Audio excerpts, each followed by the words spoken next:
कन्हैया कुमार ने क्या देखा कहा था, ये भक्तचरण दास है, ये बड़े बाप के बेटे वाली पार्टी नहीं है। यहाँ राहुल गांधी समावेश की बात कर रहे हैं और अब लालू यादव भी समावेश की बात करने लगे। इसी को काटने के लिए जब भक्तचरण दास को और कांग्रेस को इस बात का एहसास हुआ बिहार में कि वो सोनिया गांधी से के नाम पर बड़ा खेल खेल के बिहार के जो कांग्रेसी नेता हैं, जो तैयारी इतने दिनों तक की, घूम घूम कर प्रचार जो किया, उन सबको शून्य करने जा रहे हैं, तो भक्तचरण दास ने प्रेस कॉन्फ्रेंस करके लालू यादव को झूठा बोल दिया। भक्तचरण दास ने साफ तौर पर डिनाई कर दिया कि लालू यादव की सोनिया गांधी से कोई बात नहीं हुई है, लालू यादव झूठ बोल रहे हैं। देखिए, अंतिम समय तक वो लगातार कांग्रेस को आईना दिखाते रहे, वो भी लड़ते रहे, वो भी बहुत कुछ बोलते रहे। अंतिम समय में आकर कांग्रेस की बड़ाई भी कर दी और सोनिया गांधी को भी कह दिया, सोनिया ये भी कह दिया लोगों के बीच में कि सोनिया गांधी से हमारी बात रोज हो रही है, भक्तचरण दास और बिहार के छोटे भैया नेता लोग को कोई वैल्यू नहीं है। कांग्रेस का जो रवैया है, ये पहली बार कांग्रेस इस तरीके के रवैये के साथ सामने आ रही है। कांग्रेस ने 2010 में भी लालू यादव को परेशान किया था, लेकिन इस एग्रेशन से नहीं, इस तरह से चढ़कर नहीं। कांग्रेस को लगा जैसे उपचुनाव में जैसे ही कुशेश्वर स्थान सीट पर राजद ने अपने प्रत्याशी दिया, कांग्रेस को लगा जैसे कि कांग्रेस इंतजार में बैठी हुई थी कि आप हमारे साथ धोखा कीजिए, फिर हम आपको बताते हैं। लालू यादव ने सारे भाजपा विरोधी वोटर्स को यह मैसेज दे दिया है कि अपना वोट बर्बाद न करें, सीधे तौर पर आकर वोट करें राजद में और राजद को जिताएं, क्योंकि राजद जीतेगी तो कांग्रेस तो बाद में साथ में है ही। आपने देखा उन्होंने कुछ बयान दिया, उस बयान में उन्होंने साफ तौर पर कहा सबको साथ आना पड़ेगा, भाजपा को अगर गिराना है तो बहुत मजबूती से एकजुट होना पड़ेगा और एक समान पार्टियों के, एक समान विचारधारा के, एक तरह के सोच के और भाजपा के खिलाफ जितनी पार्टियां सबको एकजुट होना पड़ेगा।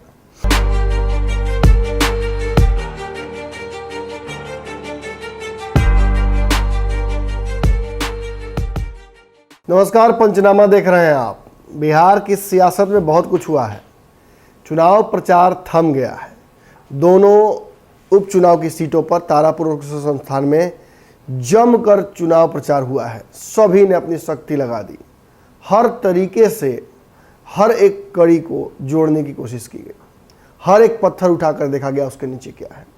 सारे समीकरण चाहे जातिगत हों, विचार के आधारित हों या फेस वैल्यू की राजनीति हो, सब कुछ किया गया। इमोशनल कार्ड्स खेले गए, अपने विरोधियों को कमज़ोर दिखाया गया, अपने विरोधियों पर आरोप लगाया गया, अपनी बड़ाई की गई, सारी बातें हुई। लेकिन इन सब में अगर अपने निष्कर्ष कुछ पूछिएगा मुझसे कि अंततः क्या हुआ, तो अंततः बिहार के गठबंधनों का स्वरूप बदल गया। सबसे बड़ी बात कि महागठबंधन जो कि काफ़ी मजबूत लग रही थी, बीते दिनों हमने देखा किस तरह से एनडीए में अलग अलग मुद्दों को लेकर नीतीश कुमार और भाजपा के बीच तलवारें खींची थी, लेकिन इस उपचुनाव में एनडीए बड़ा ही शांतचित्त होकर, एकजुट होकर लड़ा। पशुपति पारस हो, मांझी जी हो, मुकेश सहनी हो, जदयू के नेता हो, भाजपा के नेता हो, सभी ने कहीं ना कहीं अपनी तरफ से कोई कसर नहीं छोड़ी नीतीश कुमार के दोनों प्रत्याशियों को जिताने के लिए। लेकिन मैंने पहले भी आप लोगों से कहा था कि ये उपचुनाव इतना आसान नहीं होगा, क्योंकि बहुत सारे फैक्टर्स काम कर रहे हैं और दो ही जगहों पर चुनाव है। तो जब इतने सारे फैक्टर्स काम कर रहे हैं तो एक बात तो तय हो गई है, जैसा कि मैंने पहले भी कहा था कि इस मैच का फैसला अंतिम बॉल पर ही होना तय लग रहा है। जिस तरीके से नीतीश कुमार ने लालू यादव को लेकर बातें कहीं, जिस तरीके से कांग्रेस एकदम एडमेंट हो गई है, मतलब सारा दुश्मनी छोड़ दीजिए, लालू नीतीश की लड़ाई छोड़ दीजिए, कांग्रेस और राजद की लड़ाई पर फोकस कीजिए। लालू यादव आकर कहीं ना कहीं इसको सुधारने की कोशिश करनी चाहिए थी, लेकिन दिल्ली से बिगाड़ कर ही चले। लेकिन याद रखिएगा, बार बार मैं कह रहा था कि कांग्रेस की नज़र किसी नए समीकरण पर है। कांग्रेस दूर होराइजन पे कहीं देख रही थी चीज़ पर एक नया राजनीतिक समीकरण। वो नीतीश कुमार के भाजपा के खिलाफ गुस्से को चैनलाइज करके अपने लिए यूज़ करना चाहती है। वो जानती है कि बिहार में नीतीश कुमार वर्तमान परिस्थितियों में राजद के साथ जाना नहीं चाहते हैं और असहजता तो है भाजपा के साथ, तो कोई नया विकल्प चाहिए उन्हें, और वो विकल्प कांग्रेस दूर जाकर उन्हें दे सकती है, ऐसा कांग्रेस को लगता है। शायद इसीलिए कांग्रेस और लालू यादव के बीच जो रिश्ते हैं वो बिगड़ते जा रहे हैं दिन प्रतिदिन। शुरुआती दौर में तो लगता है कि कांग्रेस को चिंता करनी चाहिए, लालू यादव को चिंता नहीं करनी चाहिए, लेकिन चूंकि कांग्रेस राष्ट्रीय पार्टी है, बड़ा रीच है और राजद जो है वो सीमित हो जाती है बिहार के दायरे में। अब देखिए ना कैसे गोवा वाली जो टीम थी पूरी राजद की, उसको नीतीश कुमार ने अपने पाले में कर लिया, पूरी की पूरी टीम ही हाईजैक कर ली। तो ये साबित करता है कि राजद का बिहार के बाहर जनाधार और नमनेवा बहुत कम है। तो ऐसी स्थिति में ऑप्शंस बड़े लिमिटेड हो जाते हैं राजद के। और ख़ास बात एक और है, लालू यादव आज तो बाहर हैं, आज तो वो चुनाव प्रचार भी कर रहे हैं, लेकिन कल फिर हो सकता है जेल चले जाए, नहीं रहे। वैसी स्थिति में तेजस्वी यादव के साथ कौन खड़ा रहेगा? क्या लेफ्ट की पार्टियों पर वो भरोसा कर सकते हैं? लेफ्ट से रिश्ता अभी हाल ही में तो मजबूत हुआ है, ठीक हुआ है, मजबूत भी नहीं कहा जाएगा। ऐसी स्थिति में कांग्रेस, जो कि आज तक साथ रही, जिसके चलते लालू यादव को बहुत सारे फायदे हुए, उस कांग्रेस को छोड़ देना, क्या ये सस्ता कोलेट्रल डैमेज है या एक बड़ा घाटा होगा? देखिए, लालू यादव का गुस्सा, तो आप कहिएगा कि लालू यादव फिर गुस्सा क्यों थे, लालू यादव ने क्यों भगचुनर कहा? देखिए, सच्चाई यही कि लालू यादव फ्रस्ट्रेट थे। कांग्रेस का जो रवैया है, ये पहली बार कांग्रेस इस तरीके के रवैये के साथ सामने आ रही है। कांग्रेस ने 2010 में भी लालू यादव को परेशान किया था, लेकिन इस एग्रेशन से नहीं, इस तरह से चढ़कर नहीं। कांग्रेस को लगा जैसे उपचुनाव में, जैसे ही कुशेश्वर स्थान सीट पर राजद ने अपने प्रत्याशी दिया, कांग्रेस को लगा जैसे कि कांग्रेस इंतजार में बैठी हुई थी कि आप हमारे साथ धोखा कीजिए, फिर हम आपको बताते हैं। और उसके बाद सिलसिलेवार तरीके से, चाहे अल्टीमेटम्स की बात हो, चाहे आरोप लगाना हो, चाहे राजद को ये कहना कि भाजपा से जाकर मिल जाएगी, चाहे लालू यादव को झूठा कह देना हो, ये सारी बातें, तेजस्वी यादव को अपरिपक्व, घमंडी, ये सारी बातें हुई हैं। और इन सब के पीछे क्या निष्कर्ष निकला? निष्कर्ष ये निकला कि राजद और कांग्रेस के रास्ते अलग अलग हो गए हैं बिहार में, बिहार के बाहर भी। बिहार के बाहर क्या जनाधार है राजद का। तो ऐसी स्थिति में कांग्रेस इतना बड़ा डिसीजन कैसे ले पाई? और आज लालू प्रसाद यादव मंच से भी जब हार रहे थे, तो वो डैमेज कंट्रोल मोड में क्यों चले गए?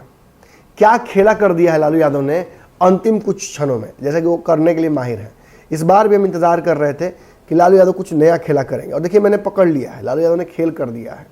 बहुत सारे सियासी जानकार लोग उसको अलग तरीके से समझ रहे हैं, लेकिन मैं आपको समझाने जा रहा हूँ कि लालू यादव ने एक्चुअली किया क्या है। आपने देखा होगा कि लालू यादव ने कल भी जब वो बात कर रहे थे एएनआई से, तो उन्होंने साफ तौर पर कहा कि कांग्रेस एक राष्ट्रीय पार्टी है, बड़ी पार्टी है, भाजपा को एकमात्र अगर कोई चैलेंज कर सकता है राष्ट्रीय स्तर पर तो वो कांग्रेस ही है। कल भी जब वो एयरपोर्ट हेलीपैड से बैठ रहे थे जो हेलीकॉप्टर पर, तो आपने देखा उन्होंने कुछ बयान दिया। उस बयान में उन्होंने साफ तौर पर कहा कि सबको साथ आना पड़ेगा, भाजपा को अगर गिराना है तो बहुत मजबूती से एकजुट होना पड़ेगा, और एक समान पार्टियों के, एक समान विचारधारा के, एक तरह के सोच के, और भाजपा के खिलाफ जितनी पार्टियां हैं सबको एकजुट होना पड़ेगा। सीधी बात है, 2 तारीख को सरकार बनने का दावा कर रहे हैं, उसके लिए तो सबको एक साथ आना ही पड़ेगा ना। लेकिन लालू यादव समावेश की बात क्यों करने लगे? तेजस्वी यादव समावेश की बात क्यों करने लगे? फ्रेंडली फाइट, आगे चल के गठबंधन हो जाएगा, इस चुनाव से कोई फर्क नहीं पड़ता है, ये सारी बातें क्यों कर रही है? जहां आप बयान सुनिएगा कांग्रेस के, माफ़ी मांगी है, पुतला जलाया, लालू यादव को झूठा कह दिया, ये सारी बातें होने के बावजूद लालू यादव बैकफुट पर क्यों चले गए? जो अग्रेशन दिल्ली से लेकर चले थे वो बिहार में आकर उन्होंने क्यों छोड़ दिया? क्यों कांग्रेस की बड़ाई करने लगे? क्यों कांग्रेस के नेताओं के साथ सामंजस्य बिठाने की कोशिश करने लगे? बिहार भाजपा के कुछ नेताओं से उनका परहेज हो सकता है, लेकिन कांग्रेस मतलब सोनिया गांधी, कांग्रेस मतलब राहुल गांधी, तो उन लोगों के साथ पैचअप करने की बात कैसे सामने आई? देखिए, लालू यादव का इसमें भी गेम है, समझ लीजिए। कांग्रेस के साथ लालू यादव, ऐसा नहीं है कि मतलब डर गए हैं कि कांग्रेस के साथ रिश्ता बनाए रखना मजबूरी है, कांग्रेस अगर घमंड दिखाएगी, कांग्रेस अगर बार बार बोलेगी अगेंस्ट में, कांग्रेस अगर आईना दिखाएगी, या कांग्रेस के नेता लालू यादव को उल्टा सीधा बोलेंगे, तो वो चुप नहीं रहेंगे लालू यादव। लेकिन लालू यादव ने खेल कर दिया है। क्या खेल हुआ वो समझिए। सबसे पहले तो आप ये सुनिए कि कैसे तेजस्वी यादव ने कहा कि हाँ, हमारी बात सोनिया जी से हुई है, लालू जी की बात हुई है। बात हुई है, सोनिया गांधी से बात हुई है सर, बात हुई है जी। नीचे माइक कीजिए, माइक नीचे करो यार, बात तो होती रहती है जी। और दोनों का संबंध तो शुरू से ही अच्छा रहा है, तो इसमें टिप्पा टिप्पणी करने की कोई जरूरत ही नहीं। हमको नहीं, इस सब पे हम नहीं बोलेंगे। आपने पूछा बात हुई है तो हमने बोला बात हुई। सुनिए आपने, अब ये सुनिए भक्त चंद्रदास क्या कह रहे हैं। लालू यादव की आज कल बात हुई है या नहीं हुई? झूठ बोल रहा है ना भाई।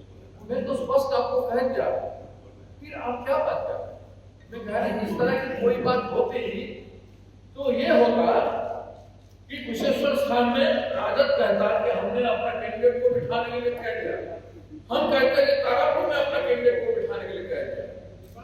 रणभूमि के अंत में इस तरह के भ्रम नहीं फैलाया जाता। झूठ बोल रहे हैं। झूठ नहीं तो क्या होगा? क्या चुनाव के समय इस तरह के भ्रम फैलाया जाता है? चुनाव के समय पहले आप अपशब्द बोलते हैं, पहले आप हमारे सीट में लड़ने आते हैं, हमको हारने के लिए वोट दे के आप कहते हैं, हारने के लिए सीट दे के कहते हो। आप 7,000 वोट से हारे हो, हम 6,000 वोट से हारे। आप जीतने का उम्मीद रखते हो और हमको हारने का बात करते हैं और हमें बिना पूछे आप नॉमिनेशन करते हैं। नॉमिनेशन के बाद 15 तक हम चुप रहते हैं, 16 तारीख तक हम चुप रहे। बहुत बड़ी इंसान है, वो कुछ भी बोल दिए, क्या भी कह दिए, हमारे आदरणीय हैं, मैं तो उनको हमेशा आदर करता हूँ। मैं तो अपनी सीमा से बाहर उनको जाके मिला, राजनीति से स्वास्थ्य को चेक करने गया था 4-5 महीने पहले, उनको कहा तो आप जल्दी ठीक हो जाइए, रणभूमि आइए, आपके प्रति हमारा समर्थन है। वो तो कुछ भी समय मुझे बात कर सकते थे, मुझे बुलाते, भक्ति में इसके बारे में बात करना चाहता हूँ, बुला सकते थे, चले जाते। इतने बार कहूँगा, इतने बार कहूँगा, रिश्ता होता तो हमारे सीट में लड़ते या हम उनके सीट में लड़ते। असमंजस में भक्त चरण दास ने साफ तौर पर डिनाई कर दिया कि लालू यादव की सोनिया गांधी से कोई बात नहीं हुई है। लालू यादव झूठ बोल रहे हैं। इतना ही उन्होंने कहा कि लालू यादव झूठ बोलने के शौकीन रहे हैं, दलितों के विरोधी हैं, सामंतवादी सोच के धनी हैं और परिवारवाद से ग्रसित हैं, बड़े भाई बेटे के साथ अन्याय कर रहे हैं। ये सारी बातें जब कांग्रेस कर रही है तब भी लालू यादव खफा नहीं हो रहे, गुस्सा नहीं हो रहे हैं। दिल्ली से भक्त चरण बोल के यहाँ तो कुछ शब्दों का लहजा और ऊपर जाना चाहिए था, लेकिन कलकत्ता कैसे पहुँच गए, झुलनिया के धक्का कलकत्ता कैसे पहुँच गए। लालू यादव की शैली है, समझिए। इसी तरीके से उन्होंने इंतजार किया था। भाजपा के एक से एक दिग्गज नेता हैं, 2015 के चुनाव की बात कर रहा हूँ, और सभी के बयानों को उन्होंने एकदम चलनी से छाना और देखा कि किससे उनको फायदा होने वाला है। किसी बयान में बहुत रिटेलिएट नहीं किया। जैसे ही मोहन भागवत ने आरक्षण को छूने की बात की, ये नहीं कहा कि समाप्त कर देंगे, उन्होंने कहा कि आरक्षण को समय आ गया है कि एक बार फिर से उसका अवलोकन किया जाए, देखा जाए कि फायदा हो रहा है कि नहीं आरक्षण का। बस इतना ही काफ़ी था उनके लिए। उन्होंने उस आरक्षण को समाप्ति से जोड़ दिया उसे, और फिर लोगों के बीच वो सेंटिमेंट गया कि आरक्षण समाप्त कर रही है भाजपा, क्योंकि भाजपा ने ऐसा कुछ नहीं कहा था। और फिर उसका पूरा सेंटिमेंटल फायदा उस स्वयं महागठबंधन को मिला, लालू यादव को मिला, नीतीश को मिला और कांग्रेस को मिला। इसी तरीके से लालू यादव ने इस चुनाव में एक बड़ा खेल खेल दिया।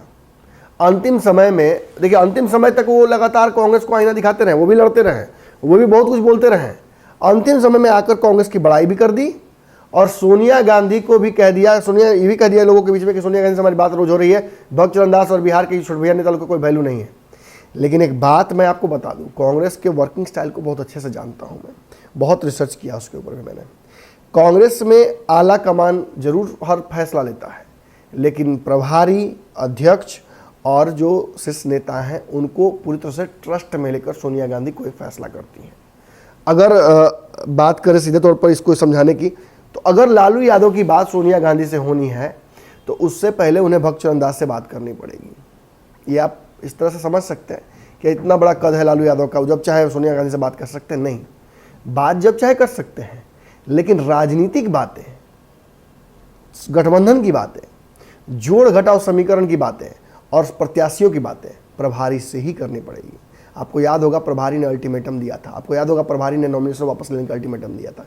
ये कांग्रेस पार्टी की तरफ से नहीं हुआ था, प्रभारी ने अल्टीमेटम दिया, उसके बाद कांग्रेस ने वहाँ से लेटर जारी किया।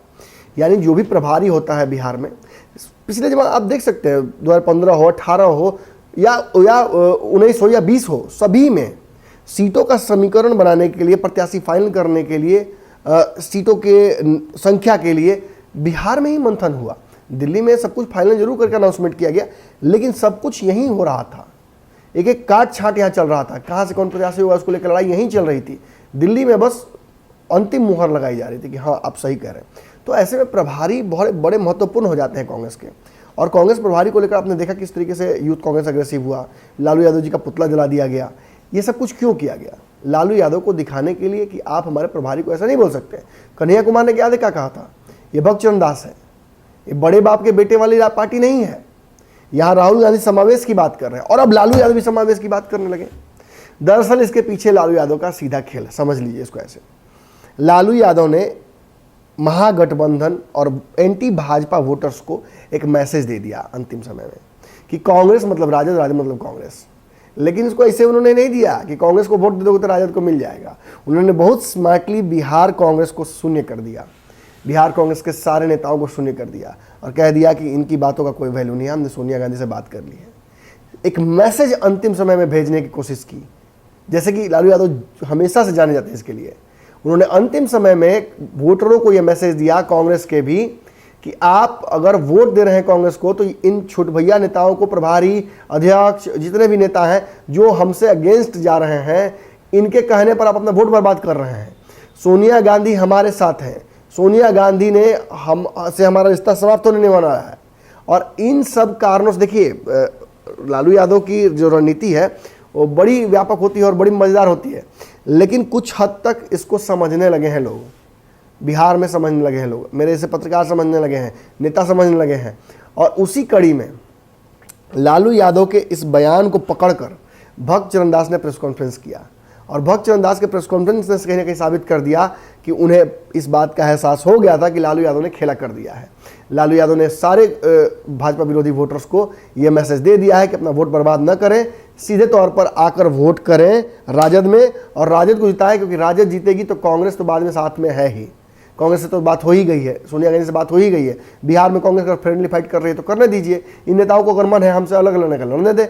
हम बड़े नेता एक साथ बैठते हैं, सोनिया गांधी और हमारा सोच एक है, हमारी विचार एक है, हम एक साथ भाजपा के खिलाफ लड़ने वाले हैं। और इसीलिए उन्होंने बयानों में समावेश की बात किया, इसीलिए उन्होंने हेलीकॉप्टर में बैठते समय कांग्रेस की बड़ाई कर दी, इसीलिए अपने सभा में उन्होंने जब बात की तो उसमें कांग्रेस को इंक्लूड करके बोला। बात समझ में आ रही है? इसी को काटने के लिए जब भक्तचरण दास को और कांग्रेस को इस बात का एहसास हुआ बिहार में कि वो सोनिया गांधी से के नाम पर बड़ा खेल खेल के बिहार के जो कांग्रेसी नेता हैं, जो तैयारी इतने दिनों तक की, घूम घूम कर प्रचार जो किया, उन सबको शून्य करने जा रहे हैं, तो भक्तचरण दास ने प्रेस कॉन्फ्रेंस करके लालू यादव को झूठा बोल दिया। क्या क्या कहा है आप इस वीडियो में सुन सकते हैं, मैं उस वीडियो को भी लगा देता हूं यहाँ पे।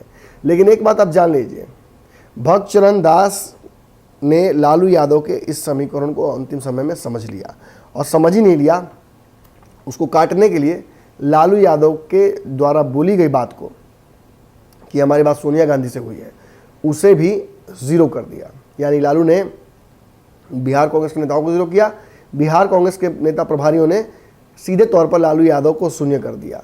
शून्य कर पाएंगे कि नहीं कर पाएंगे वो बात की बात है, लेकिन फिलहाल उनके इस दावे को शून्य कर दिया गया। अब याद होगा तेजस्वी यादव से बार बार पत्रकारों ने पूछा था, देखिए कैसे पूछा था कि सोनिया गांधी से बात हुई, वापस मुड़कर आए और कहा कि हाँ बात हुई थी। यानी सब कुछ डिस्कस हुआ था। सोनिया गांधी से राहुल गांधी से लालू यादव की बात हुई थी नहीं हुई थी, इसकी जानकारी हमें और आपको होगी नहीं। ये जानकारी या तो लालू यादव को होगी या भक्तचरण दास को होगी। और भक्तचरण दास ने क्या कुछ कहा है अब आप सुन लीजिए। और हाँ, पंचनामा की श्रृंखलाएँ आती रहेंगी, इन्हें प्राप्त करने के लिए आप इस चैनल को सब्सक्राइब कर लीजिए। ये नया चैनल है और इस पर खबरों की चीरफाड़ होती है, इसमें ब्रेकिंग न्यूज़ नहीं चलता है। तो अगर खबरों के रस को आप पसंद करते हैं, भीतरिया खबरों को पसंद करते हैं, तो ये आपके लिए बहुत बढ़िया जगह है, यहीं रहा कीजिए। धन्यवाद। नहीं होता तो ये सब बातें क्यों होती भाई साहब? अगर बिहार कांग्रेस कुछ नहीं होता तो ये सब बातें क्यों होती है कि बिहार कांग्रेस सिर्फ इसको स्पष्ट कीजिए ना कि सोनिया गांधी से लालू यादव की आज कल बात हुई है या नहीं हुई? नहीं, झूठ बोल रहा है ना, मैं तो स्पष्ट आपको कह दिया, फिर आप क्या बात कर रहे हैं? मैं कह रहा हूं इस तरह की कोई बात होती तो ये होता कि कुशेश्वर स्थान में राजद कहता कि हमने अपना कैंडिडेट को बिठाने के लिए कह दिया, हम कहते हैं कि तारापुर में अपना कैंडिडेट को बिठाने के लिए कह दिया। रणभूमि के अंत में इस तरह के भ्रम नहीं फैलाया जाता। मैं इंचार्ज हूँ, सोनिया जी का प्रतिनिधि, आप समझ जाना चाहिए मैं कह रहा हूँ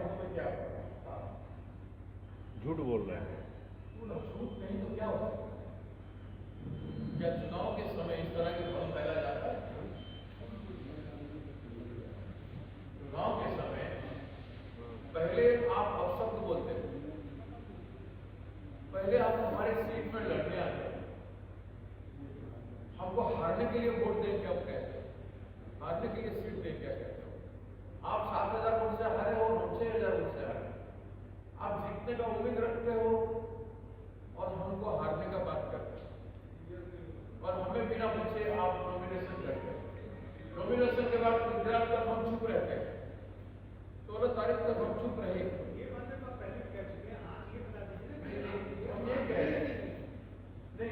मैं बात करूं या ना करूं या क्या करूं, ये मेरी जिम्मेदारी है।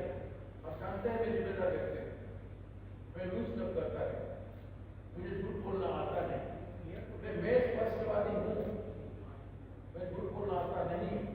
मैं कह रहा हूं कि इस तरह की कोई बातें नहीं हुई और ये जनता को गुमराह करने की बात है।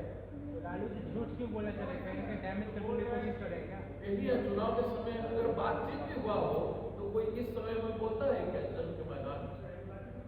मैं कह रहा हूँ अगर कुछ हुआ भी हो तो जंग के मैदान में इस तरह के भ्रम पैदा किया जाता है क्या? राजनीति के योद्धा सेनानी खुल के होना चाहिए। वो जो बोल रहे हैं उस बोल में कोई स्पष्टता है?